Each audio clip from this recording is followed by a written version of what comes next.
For the better part of a year now, there have been two guys when it comes to the offensive tackle position that have been viewed as clearly a cut above the rest, the two that are most likely to be long-term blindside protectors at left tackle at the NFL level. One is Ronnie Tunsil, who I've already done a scouting report on him. And now I'm here to talk about Ronnie Stanley, the 6'5", 315-pound redshirt junior from my Notre Dame Fighting Irish.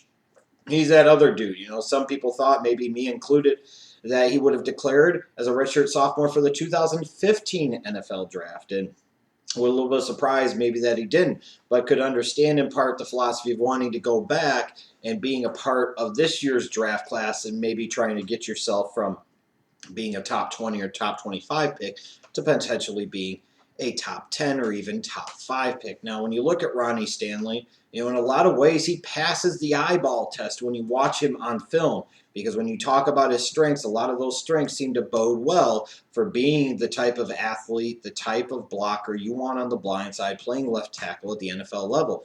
He's got size and length, 6'5", probably almost 6'6". He's 315 pounds. So he's a little bit taller, a little bit bigger, a little bit longer than Ronnie Tunsil.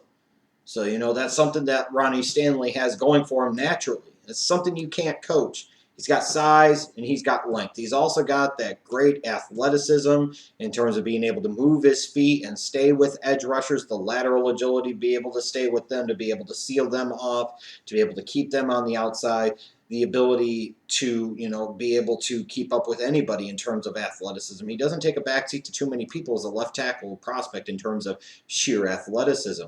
I think he's another guy that's pretty good in terms of his seal blocking. Again, I think that's something that we don't talk about enough, but it is very important. If you need to keep that guy on the outside, you keep him on the outside. If you need to shy that defensive end or that outside linebacker past the quarterback or past the running back as they try to cut back through that hole, then that's what he needs to do, and he does a good job of that. He does a good job of sealing to the inside as well, falling down towards the left guard. So I like that about him. I think he's got pretty good footwork, too, in terms of his lateral agility. I think he does a good job of naturally moving his feet and keeping his balance. So, again, when you're talking about it, feet are very important for an offensive tackle. Now, sometimes I will say this, and maybe I should talk about this more in another video, is that sometimes I think we overemphasize the importance of feet to a left tackle as opposed to a right tackle. Sometimes I don't always agree with the notion of the guy can't play left tackle, but he can play right tackle. Well, look, if you play the Houston Texans twice a year, let's say, you're playing J.J. Watt, who primarily plays left end, means he's facing the right tackle. Do you want your best offensive lineman to be playing left tackle in that case, or do you want him playing right tackle? That's one thing. Also, if you face a team like the Denver Broncos, you've got Von Miller on one side, DeMarcus Ware on the other side. Does it really matter if this offensive tackle plays the left tackle or right tackle position? It might not. You get a guy like Green Bay, Clay Matthews. If he could rush the edge from either side, doesn't matter. Sometimes I think we get a little too caught up in those traditional molds of what a left tackle should be versus what a right tackle is. The bottom line is in today's NFL, you've got to have feet to play either tackle position.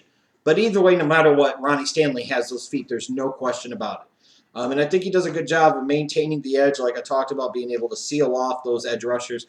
But when you look at him, he's far from a finished product, and I think a lot of people acknowledge this. A lot of people recognize this, and in part sometimes when they're projecting where he's going to go in the draft and where they rank him as a prospect, they're looking in large part at what he should be and what he could be and not the reality of what he is at this particular moment. He's a prospect that's more about ceiling and highest level as opposed to the floor or the reality of who he is as a prospect. To me, he's a guy, even at 315 pounds, he needs to get stronger. Personally, I think Tunsil is stronger than him, and Tunsil is a little bit smaller, a little bit lighter. Stanley needs to get stronger because he's a guy that is not a great mover as a run blocker. He's not a great drive blocker. He's not a great downhill power blocker. He's a guy in the running game that's more about getting up in a guy and then kind of shifting him to one side or the other or holding him up, maintaining a seal as opposed to driving somebody, which you need to be able to do at times. So he's going to need to get stronger. And that will have an impact ultimately on his ability to be a more effective run blocker. It'll also help him in pass protection too, making him less susceptible to bull rushes. Because when you look at his pass protection, we talk about his feet, we talk about his footwork, we talk about his lateral agility, his natural athleticism, going with that size and with that length. That's all fine and good. But he's far from a finished product as a perimeter pass protector, if you want to call it that.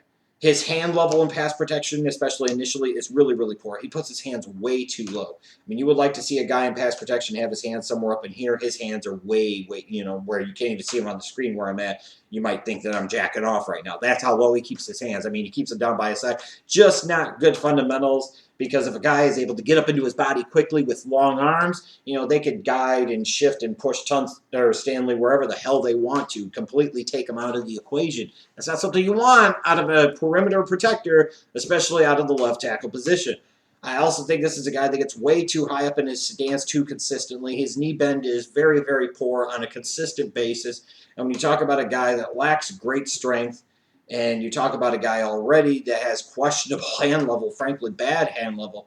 Now you're talking about a guy that gets very upright. So again, a guy gets up into him, and Stanley doesn't have his hands up, and he doesn't have his knees bent. He doesn't maintain the proper leverage. He's going to go up against some bull rushers, and they're just going to absolutely destroy him.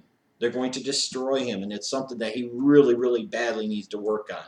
And it's going to take time. It's not going to be a day one type of thing where just instantly the light bulb comes on and it happens. He's going to need to get into an NFL program, and the coach is going to need to work with him. It might take 2 or 3 years to get him to the point where he's gotten over some of those deficiencies to be able to reach his full potential. I've also noticed over the past couple of years of watching all the Notre Dame games, he has a tendency to reach and wrap. It makes me wonder, is he going to be susceptible to NFL edge rushers who are even quicker and more explosive than the college edge rushers, to if he gets out of alignment and he doesn't have his hands up and he gets upright, somebody, even an edge rusher, gets up underneath him a little bit, is Stanley going to have a tendency to reach for him, or is he going to grab him? Is he going to wrap him? Is he a guy that's going to hurt you with that back-breaking holding call on 3rd and 8? Is he going to be that guy that puts you into a 1st and 20 situation on a running play? I wonder sometimes if that's the case. And I also think, again, in large part because of those suspect mechanics and those poor fundamentals in pass protection, he's a guy that's vulnerable to the spin move. He's vulnerable to change direction. He's vulnerable to rip moves. He's vulnerable to swim moves. He's a guy that even though he can really move, sometimes he does struggle with that change of direction to be able to adjust to what the defensive player is doing. And in part, again, that comes down to those mechanics. And that's something that, again, he's going to really have to work on. In terms of an NFL comparison for me, I've seen people say Tyron Smith, and I don't really get that. I personally don't, because Stanley's 20 pounds bigger than Smith was coming out of college. And I thought Smith needed work on his strength and run blocking too, but he had somewhat better fundamentals in pass blocking than Ronnie Stanley. I look at somebody like maybe Jake Matthews of the Atlanta Falcons in terms of comparison purposes, prospect to prospect. I think I look at Jake Matthews coming out of Texas A&M in 2014. These are guys that have experience starting at both right tackle and left tackle, so that versatility is nice, knowing that they could play either position at the NFL level, and they're familiar with it, at least somewhat comfortable with it. Their athleticism and footwork are potentially left tackle worthy, even though, again, I think Stanley is a better natural athlete than Jake Matthews was. I do think Jake Matthews had better overall technique and a little bit better fundamentals. I think they're both good fits for zone blocking schemes. If you want to utilize them again on traps and pulls, on sweeps, and you want to do a lot of different things with them, these are the guys that can do that. These are guys that with their athleticism can get to the second level, even though Stanley at times to me struggled once he got to the second level of being able to do something productive there. He could get there, but sometimes he'd be out of position. And again, that comes back to the reaching and grabbing and wrapping type of tendency that could lead to a lot of bad back-breaking holding calls for NFL offenses. Guys that needed to get stronger, guys that were somewhat vulnerable to the counter moves, the swim moves, the rip moves, the power bull rushers, not big-time power run blockers where they're going to need to get stronger. They need to work on their leverage. They need to work on some of those mechanics. But you can see where the potential possibility is there. To me, Ronnie Stanley returning back to school in 2015, I don't think it was a terrible decision. I don't think it was a great decision either. I don't know that it really fundamentally, at the end of the day, seismically shifted his draft stock one way or another. It kind of is what it is. Frankly, if anything, it concerns me a little bit. I would lead a little bit more to slightly hurting it. Even if he would go higher in this draft than the last year's draft, the reason being is simply because of the fact that you look at him and now he's been exposed for another year. People have gotten more comfortable with who he is and who he isn't as a prospect for another year. And you see some of those flaws. I could sit there and say that I didn't see a ton of improvement out of him from 2014 to 2015. I personally, my opinion, I just did not. His size, length, athleticism, again, those are the things that teams are going to covet out of an offensive tackle prospect, in particular, a left tackle prospect at the NFL level. He can demonstrate the ability to eliminate speed rushers on the edge, which a guy, you could sit there and say even the best of offensive tackles at times can struggle with those really athletic edge rushers, in particular those really athletic edge rushers that have the elite quickness to be able to get around the edge no matter who it is, or those guys that have the ability to set you up and then able to change their speed and direction and go the other way. And that's something actually that Tunsil struggles with, or not Tunsil, excuse me, Stanley struggles with quite a bit. But he does have the ability to keep that outside edge rusher from going outside and getting to the quarterback on a pretty consistent basis. He's going to need time to develop. He's going to need time to improve his technique, to be able to improve and work on consistently keeping his hands up in pass protection, getting his knees bent, getting a little bit lower, maintaining better leverage and body position. The potential is huge. The potential is absolutely huge. But there is some risk factor here, and there is some definite bust potential. Either way, I think in terms of his potential, as huge as it could be, his potential is that he ends up being one of the 5 best players in this draft for a decade, and he ends up being better than Ronnie Tunsil. That's his potential.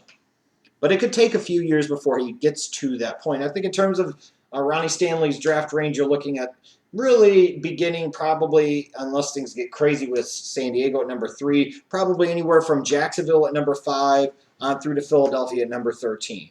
Probably somewhere in there is where he's going to go. At this moment, at least, the way it looks, and we're still almost 3 months away from the draft, so again, a lot can change, but at this particular moment, it would seem to be that Stanley, because of the physical package, because of the athleticism, the position he plays, would be a safe bet to go somewhere between 5 to 13.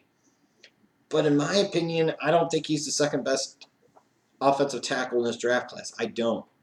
I think he's got a lot of work to do. On some of those technique things he might never get a whole lot better at. I think he could be one of those guys that always is a physical tease that you think is this close to becoming a blindside protector, but he never really becomes that guy. I think he's more, frankly, in this draft, maybe a top 20, even top 25 talent, as opposed to a top 5 or top 10 talent. And by the time I grade all of the offensive tackles, he probably will end up anywhere between 3rd to 5th on my board. I'm just trying to project and guess. I know for sure he's at least number 3 because I've got at least one other guy at offensive tackle more highly rated than him for sure. And there may be another guy or two that comes up through the woodwork in the weeks to come that end up rating higher than Stanley. I think the gap between him and Tunsil is a little bit bigger than is what led on, and it wouldn't surprise me come draft day even if Stanley goes in the top 13, that he ends up only being the 3rd offensive tackle taken, and that would not surprise me at all. It may surprise some of you. I still think, like I said, he's got the potential to be a blindside protector, and his potential is huge. I do personally think his potential is even greater, possibly his ceiling a little bit higher than Laramie Tunsil. But Tunsil is so much more complete as a prospect, and his floor is way up here already. Where with Tunsil, in a lot of ways, you're fine-tuning things, you're just improving on things. Stanley's floor is way down here because he's got a lot of room to grow, and he's got a lot to work on. Intriguing prospect, but far from a sure thing.